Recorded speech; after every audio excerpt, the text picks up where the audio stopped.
આજ રોજ મોરબી વીરપર ગામ પાસે અચાનક છોટા હાથી પલટી ખાઈ ગયું. તેના સંદર્ભમાં જે 15 લોકો ઈજાગ્રસ્ત થયા તેની જાણ થતાં આજ રોજ મોરબી આમ આદમી પાર્ટીના તમામ સભ્યો મોરબી સિવિલ હોસ્પિટલ ખાતે મુલાકાત કરવામાં આવ્યા.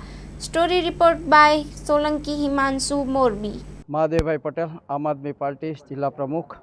જ્યારે અમને આ એક્સિડન્ટની ઘટના બની અને એની માહિતી મળી ત્યારે અમે સિવિલ હોસ્પિટલે એમની મુલાકાત, જે એક્સિડન્ટની અંદર ઘવાયેલા માણસો હતા એની મુલાકાત લીધી અને એમને નાની મોટી તકલીફો થઈ છે તો તેમને આશ્વાસન આપ્યું અને કાંઈ પણ અમારી આમ આદમી પાર્ટીના આગેવાન નેતા તરીકે કાંઈ પણ જરૂરિયાત પડે તો અમે ખડે પગે તૈયાર છીએ અને દરેકની રૂબરૂ મુલાકાત લીધી અને મુલાકાત લઈને આશ્વાસન આપ્યું.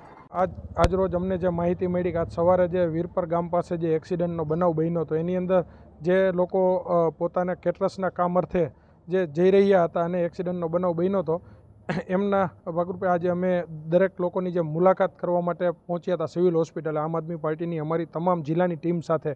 કારણ કે જે લોકો મોરબી સિવિલની અંદર દાખલ છે એમને પણ ક્યાંય અમારો આમ આદમી પાર્ટીના આગેવાનના નાતે અમારી પણ ફરજ બને છે કે એમને ક્યાંય સાથ સહકારની જરૂરિયાત હોય અને વધારે સારવાર અર્થે કાંઈ એમને માહિતી જોતી અથવા તો ક્યાંય આગળ પણ જવું પડે એમ હોય તો અમે એમની સાથે છીએ.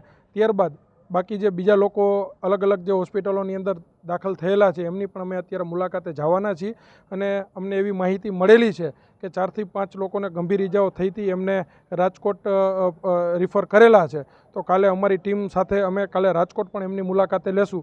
કારણ કે આ અમારા મોરબીમાં વસતા લોકો છે, મોરબીના નાગરિકો છે, એમને ક્યાંય આવી રીતના આકસ્મિક બનાવની અંદર ક્યાંય અમારા સાથ સહકાર સહયોગની જરૂરિયાત પડે તો એમની સાથે ઊભું રહેવું એ અમારી એક ફરજ અને અમારી ભાગ બને છે. મારું નામ પંકજભાઈ રાણસરિયા છે અને આ મોરબી જિલ્લા આમ આદમી પાર્ટી પ્રભારી